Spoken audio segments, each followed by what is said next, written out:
Hello and welcome to another episode of What's Bugging You.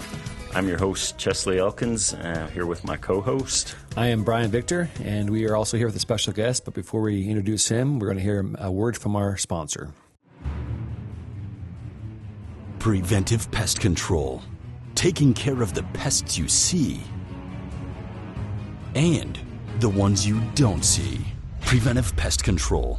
It's as simple as that. We are here with, joined here with a very special guest again, Alan Foyer. He's an entomologist, associate certified entomologist. He has a vast history in the pest control industry. In the last, 12 years, you've been technical director with Preventive Pest Control? I spent 13 years with you guys, 13 man. years. Yeah. 13 years, yeah. Yeah. Yeah, and we're excited to have you here today. We're going to be talking about some rodents, a subject that I know you're very familiar with. So Yeah, I mean, rodents are an important pest for a lot of reasons, but we're going to get into that today, aren't we now? So when you think rodents, I think I actually Googled rodents this morning and thinking, mice and rats, just the pest control stuff, associated stuff. But I guess it's the largest classification of mammals in the world. That's Right. So did you find out what the largest rodent is? North America? That's the beaver. Yeah, the beaver. Oh, yeah. I think I didn't see that actually. Yeah. The key on them is just the gnawing effect. That's the key. That's what kind of sets them into that section. But that's academic, right? Because it doesn't really matter to us what we're dealing with around our homes. Typically, are mice and rats, and sometimes we're going to encounter squirrels. We're probably not going to have a beaver problem in our house. So no chinchilla or hamster problems, well, if they get lost and they can mate, sure, we can get a little nuts there. We got suckered at the fair one year and bought my wife or my kids. They're called like the flying. I don't know, those little flying squirrels or what those things are. I can't remember what they're called. The little. Some of the fair, we spent a lot of money on it. And like a week later, we realized, what do we do? So you kept them as pets inside your house there? For about 2 weeks, then we gave them to someone else. They're actually a legitimate pest. So I just got back from Michigan and in that part of the country, and they're a legitimate, headache pest. They're super cute, but they're super destructive, and they get in your attic and cause a ruckus. But we don't have them here, so we're not going to spend too much time talking about them. So here, what pack rats, when we say rats, is that mostly pack rats we're talking about, right? 99% of the time we're dealing with pack rats, also known as a wood rat. And they do quite well in the kind of in the juniper pinon areas where we have kind of scrub. So the foothills come to mind, the mountains come to mind. To a degree, even the valley, the bosque, we're going to see some pack rat activity. And what would you say your difference between identification purposes between a pack rat and a regular mouse, house mouse? Obviously just the size. When we're talking about anything from a more mature juvenile to an adult, tremendous size difference. Their behavior is probably the most important thing. Mice are really comfortable inside living spaces with a lot of commotion, with human activity. So they'll be in the kitchen, they'll be in the pantry, they'll be in the garage, even when they're using it day to day. Rats, on the other hand, are really kind of shy when it comes to that. So you may want to put them in the attic, the crawl space, in places that don't get a lot of activity. So if your garage doesn't get used a lot, or you have a detached garage or a shed, the rats will move into there. But it's rare. I honestly, in my entire time at Preventive, 13 years, never had a rat problem inside of a living space or in a garage that was routinely used by the occupants. And realistically speaking, I know they're a real annoyance, but what are the real health risks associated with mice? Well, mice and rats, so through their urine, saliva, and feces, they're known vectors. This was a big deal 20, 30 years ago, hantavirus. Right. That's a respiratory ailment, and so it's hard to get, but we have a fatality rate of about 65% when it comes to hantavirus. Now, I'm not going to get too deep into the CDC stuff, so hantavirus could be very, very, very real. Unchecked, we know that they can spread murine typhus. What we deal with probably mostly when we're dealing with rodents is going to be them vectoring other insect pests, or arthropods, fleas, and mites and things like that are carrying their own sets of diseases. We start talking about bubonic plague and things along those lines. Which there's been a little bit. I think there's been a recurrence of that a little bit, right, in the valley. Yeah, we're the plague capital. So pretty much Santa Fe and Sandoval counties are the plague capitals as of last time I checked in the United States. So our Department of Health is very concerned with it.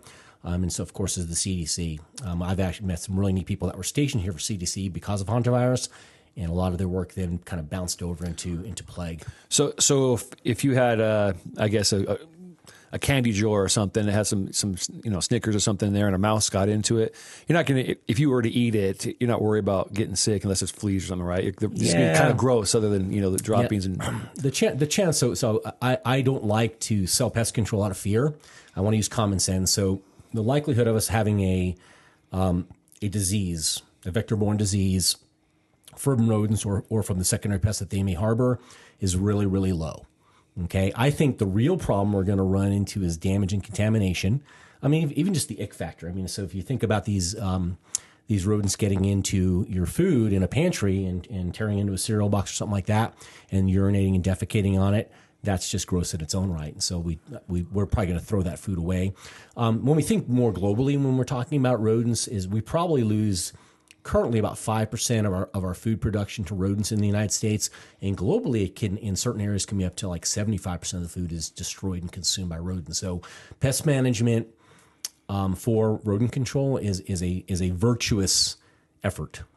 Yeah, I remember on that show Narcos, they were losing some of their caches being eaten by rodents because they were stashing that, and so they were eating $100 bills. I think isn't Bad Boys too? Like Bad Boys, one of those movies, same thing. Like the cartel had. I'm culturally inept when it comes to that. For those of us that aren't hoarding $100 bills, what sort of property damage are people usually experiencing? Yeah, so obviously the rodents or these gnawing animals, they damage just by chewing. One of the things they can get involved in, and it's a very real thing, is they chew through wires. Right. And so we have shorts where, let's just say your electrical doesn't work, or your low voltage, your Wi-Fi, or your surround sound system doesn't work. That's bad enough. But if we short it out appropriately and we get an arc, we can get a fire as well, right? So that's a very real concern. So I think that's more of a concern than the actual disease problem. But neither of them should be tolerated. Having rodents in very close proximity to humans, specifically in our abodes, is not a good deal at all, and they should be taken care of right away. And the problem is that they're going to be in the urban, or where we're at. That's where they want. That's where we want to live, in the urban areas, and want our food sources and shelter and all that. So they're very comfortable living around us. Like I said, the mice more so than the rats. But the rats again get up in the attic, get in the crawl, and they will have no problem chewing through something to make their lives more accessible, easier. And so, chew right through wood materials, and I mean, probably not going to be hardcore on like concrete and stuff like that, but they can still work on that as well. But just plastics and of course the wires and stuff, insulation. So, I'm sorry. Sometimes we get some calls about people that get concerned about seeing some mice out in their yard and stuff. How realistic is it to think about eliminating them from somebody's yard? Well, we're never going to get 100% when it comes to control out in the yard. However, the homeowner, without even getting involved with us or involving pest management, can do a lot of things to lessen the amount of rodents in their yard. Now, sometimes you can simply be afflicted by what your neighbors choose to do, depending on where you live. So it may have nothing to do with you, because these animals don't understand property boundaries. They're not going to respect that whatsoever.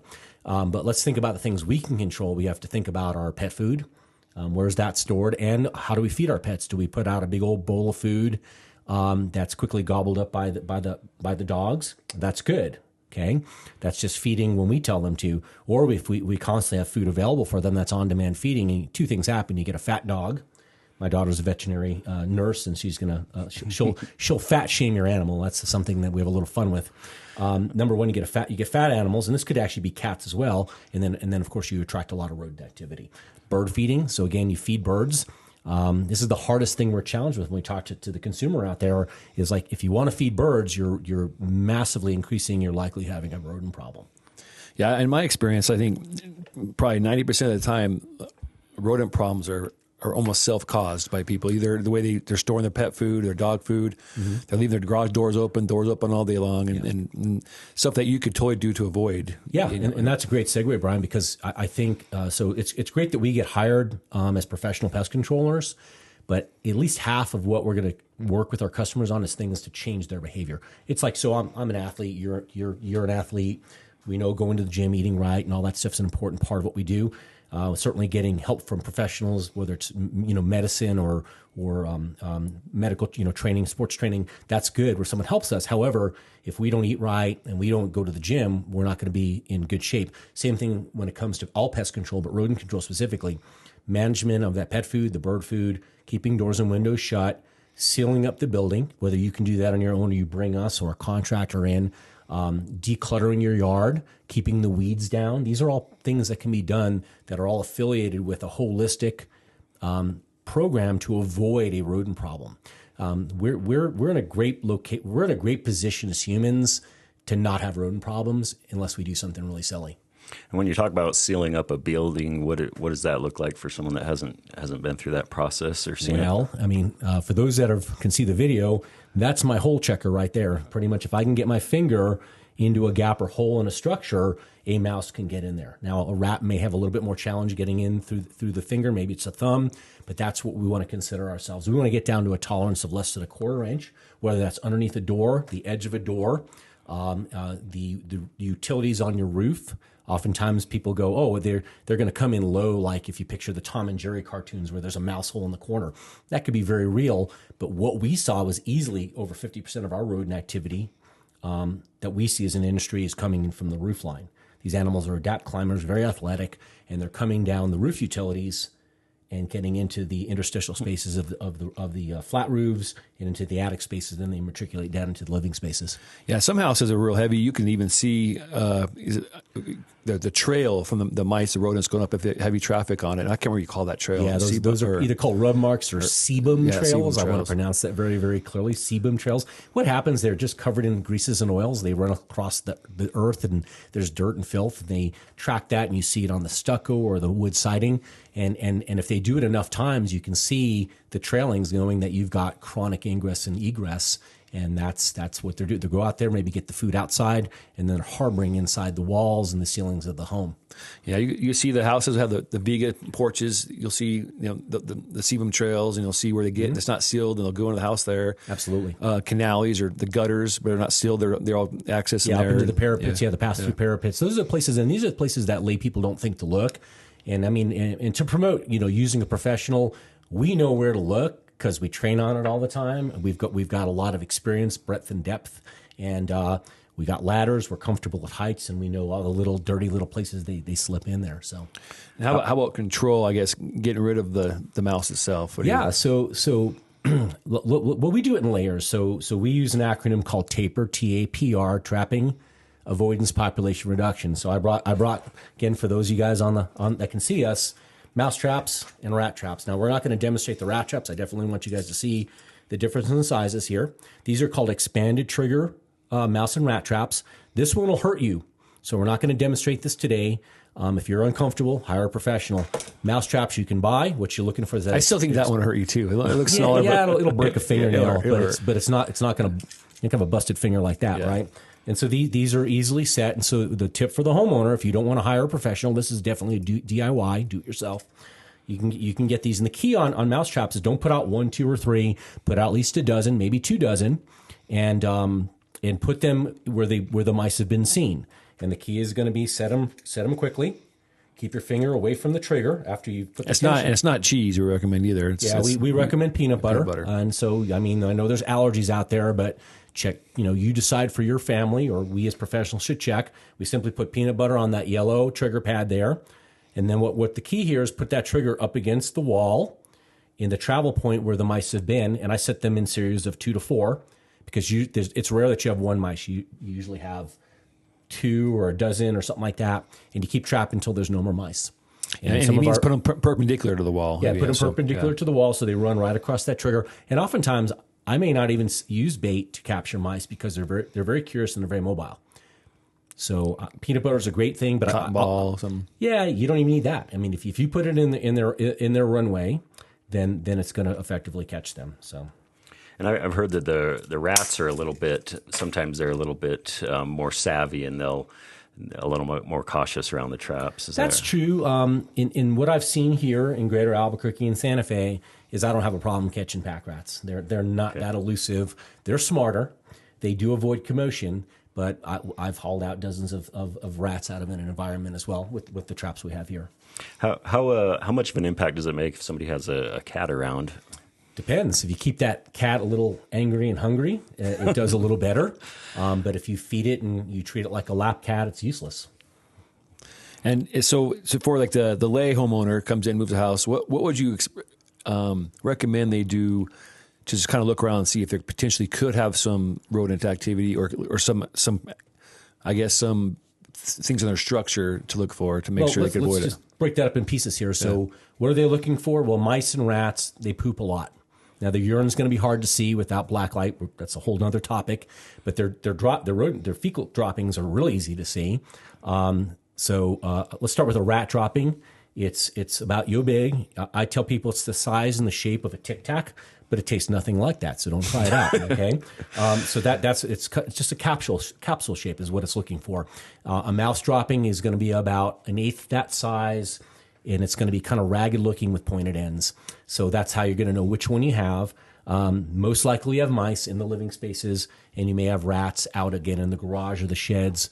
But you take a look, and a mouse is typically going to produce 50 to 75 fecal pellets a day, and a rat about half of that. Wow. So if you see droppings, one mouse day is, again, 50 to 75 droppings. So you're going to see what's going on. You may think it's crazy, but it may simply be 1 or 2 mice in your house for 1 or 2 days. So that may be the facts. Is there any such thing as an effective repellent, either chemical or essential oils or anything that you could just put out and the mice stay away from it? Nothing that I've seen to consistently work. Okay. Because the number of times we go to homes and they've got either some sort of a sonic thing plugged into the wall or some sachet thrown into the crawl space or the attic or in the cabinets, they still have rodents. If those things worked, we wouldn't have a job. And I think there's probably, if you put out something that's very odoriferous, it probably originally has some efficacy, but it probably runs off really quickly. They get used to it or something? Yeah, or it just wears out. I mean, it's like I put on deodorant, but probably in 2 hours, someone might say, hey, do that again. That's like an hour ago. I was going to tell you that. Hey, thanks, man. So you talk about the snap traps. A big question we get, and a good tool we have, if you use it accordingly, is baits. Rodenticide stuff. And you want to explain that a little more? Yeah, I'm gonna punch pretty hard on this one. I'm not a huge fan of rodenticides because I think they often get misused and they're relied upon to do things that could be done better and smarter and provide longer care. Almost all the rodenticides that we utilize as a profession and that are available over the counter are what's called second generation anticoagulants. And what that big fancy word means is it causes the organism that feeds upon it to bleed from its internal organs. And so think about the people and pets we care about. We all have blood. We all have internal organs. So if we consume this intentionally or accidentally, we can harm ourselves as well. So I'm not trying to make a big deal of that because there's steps to be high stewardship, steps to be responsible with rodenticide baiting. I'm not fully against it, but I think let's slow that down. So trapping avoidance, population reduction is where we use rodenticide bait. I'm a fan of keeping it outside. We always put it in tamper-proof, tamper-resistant boxes that are labeled and anchored, and we only put out the right amount where it needs to be. And we want to use that with high stewardship and high responsibility.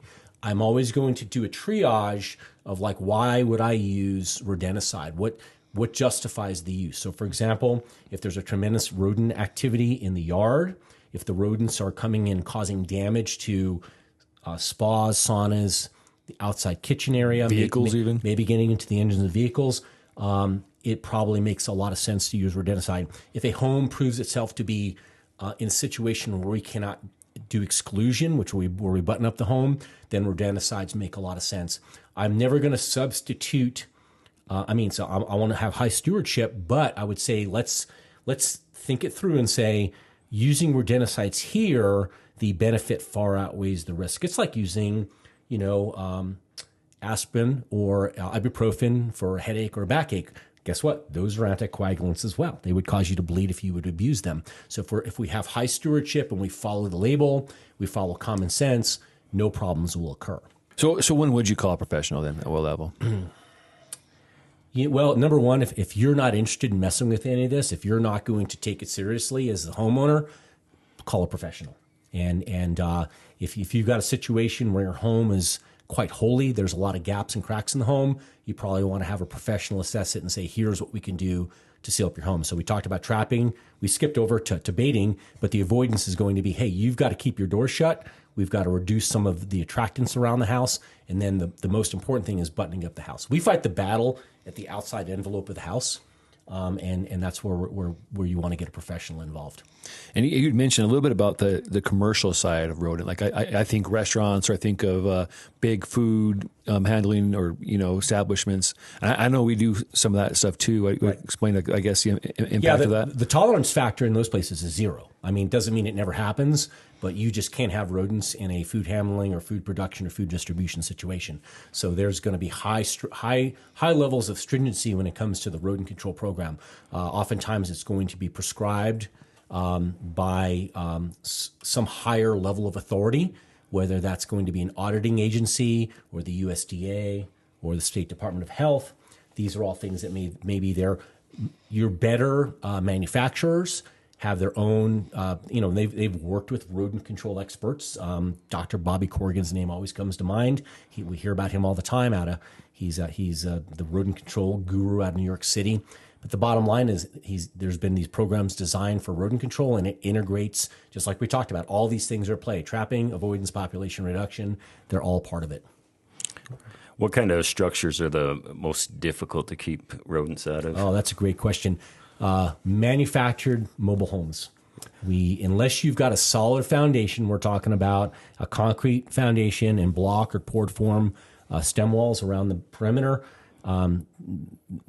you almost have no chance of excluding them. So if you've got a vinyl siding or wood siding, they'll chew right through it or burrow into it like that. So you're just playing a fool's game if you think you're going to seal that kind of stuff up. Looks like we have a few questions here, and one of them we actually already answered earlier. The one is, what's a good attractant for traps? We said peanut butter, or maybe nothing at all. And I think peanut butter works great. A little tablet works great. What would be a good alternative to the peanut butter if there is an allergy issue or something? So what you can take a look at is what they've been breaking into. So a little bird seed on there could work. Chocolate bar. I used to carry chocolate bars and put them on there. Okay. You could put some vanilla extract on there, not the fake stuff, the real stuff.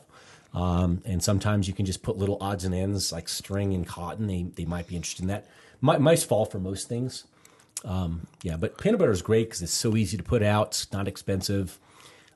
I don't think you're putting it too close to somebody where the allergy could be that big of a deal. I'd probably not use that in like a daycare or something like that, but most residences, it's not that big of a deal. And this is probably a tough one. I know the answer to it, but it's kind of a tough one to prevent. What it's asking for is, why do they chew wire inside cars, and how can you prevent it? Well, again, just by their nature, they chew on things. They will chew on things to expand a nesting facility. Why are they even in the car in the first place? Is because it's harborage. What's been happening lately, and this is not on every car, so check your owner's manual or go online and find out. But trying to be ecologically sound, some of the auto manufacturers, instead of using a plastic wrap around the harnesses, the wiring harnesses, they used a soybean extract. And that was basically food, and they knew that, the rodents could recognize that. So they were chewing on these harnesses because they were soybean extract. And I think there was actually recalls on that, but don't quote me on it.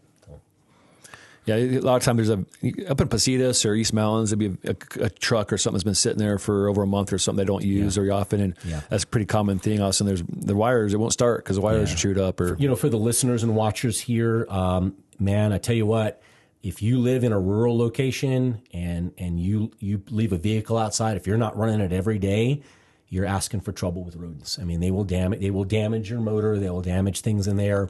They'll get into a place where they'll cause the exhaust not to work, or they'll chew a wire and cause a fire. Man, you got to run that vehicle every day, or imagine this: put it into a garage that's sealed. Okay, if you put it in a garage that's not sealed up and the rodents can defeat that, get into the garage, you might as well leave it outside. That makes sense.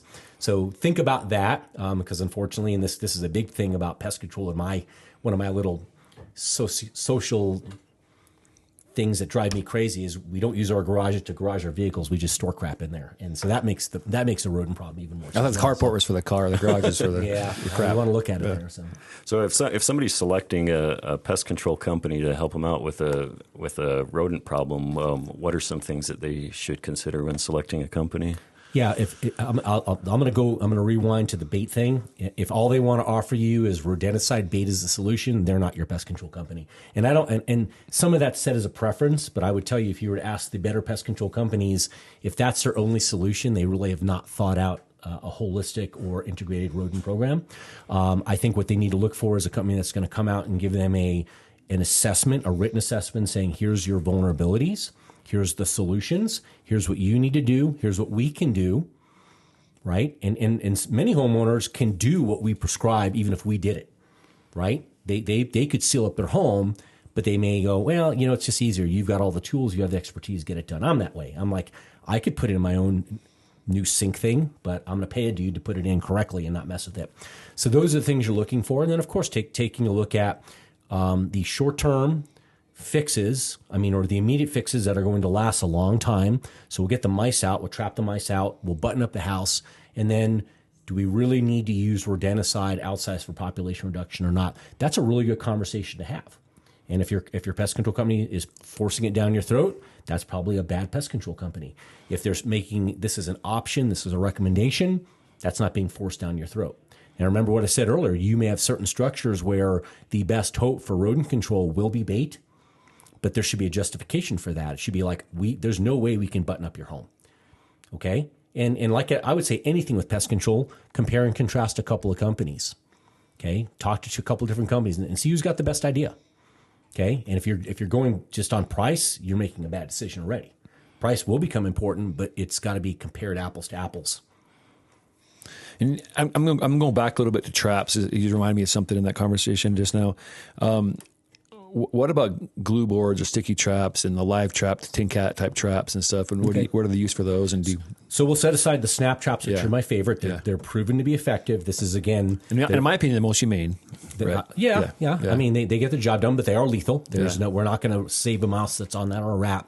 So let's talk about two things. Let's start off with the glue boards. So that's going to be a sticky board on cardboard, and if you get a rodent on there, it's a hard way to go because they will live on there and suffer for several days before they expire.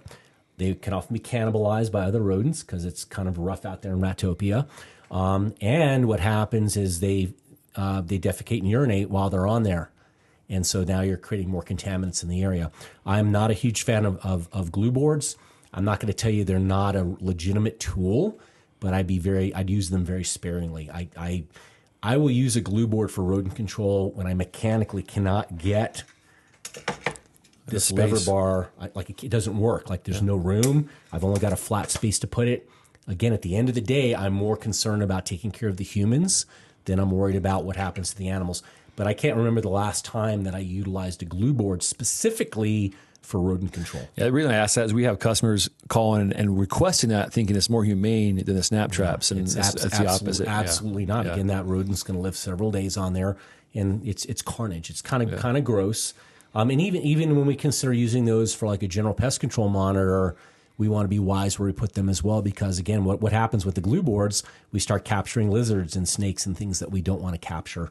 And that's a bad thing. Now, the other side of the question you asked was about the multi-catch live traps. So those are available, but what's going to happen with those is they require a daily visit. Otherwise, if you're trying to be humane to capture rodents and then move them away, if you're not looking in there daily, you're probably going to get mortality. And that just makes it, that's gross cannibalism. A lot of once they're stuck in there, there's a lot of stress. Yeah. So that's a daily thing. So you're looking at spending the money to have somebody look at that daily, or unless you want to do it. Well, thanks again, Alan. You always have lots of information for us. And just to summarize, kind of is if you're worried about rodents in your house, number one is what you can do yourself is close things up.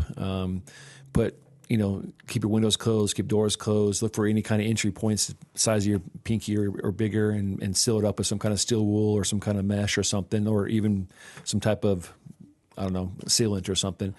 And then trapping, use lots of traps, not just one. I know a lot of people use one trap, and that's how I was raised up. Go set a trap out there. And no, I've learned that you need to set multiple traps up. Anything else I'm missing? Stop feeding them if you don't want them around. Yep, Stop giving them dog food and bird seed that they like. Seal your dog food up in a plastic sealable thing. And just be diligent, paying attention to them, and don't when you start to see a rodent problem, don't delay. Get on it right away because they multiply quickly. Yeah, and if any listeners out there have any problems or any questions, feel free to call us. We'd be happy to answer anything you guys ask. And absolutely, phone consultations are free with Preventive, man. I think that's a great thing. They call in, and we can always talk to you about what's going on in your home. This is what I love. What I loved about my time at Preventive is we know that there's plenty of business for us, And if we can give people some thoughts on their own, instead of them feeling they have to spend a lot of money with us, it may be a real simple fix. They can go buy these either over the counter or maybe swing by and buy them from us. I don't know what your policy on that would be, but it's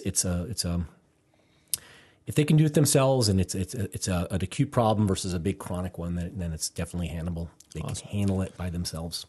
Well, thank you so much. And Thanks, and until next time. Thanks, guys. And thanks for listening to us today about rodents. Again, if you have any questions that we didn't answer for you, feel free to give us a call at 505-792-8380. We'd be happy to answer those questions. Until next time, thanks for listening to What's Bugging You. Thank you for joining us. You can find this episode and all our podcasts on the Albuquerque Journal website, abqjournal.com, as well as on YouTube, iTunes, Spotify, and SoundCloud. If you enjoy our podcasts, please like and subscribe, and consider becoming a digital subscriber to the Albuquerque Journal to help us continue to bring you more content like this. See the show notes for a discount on a digital subscription. Thank you for supporting the Albuquerque Journal, New Mexico's leading local news source.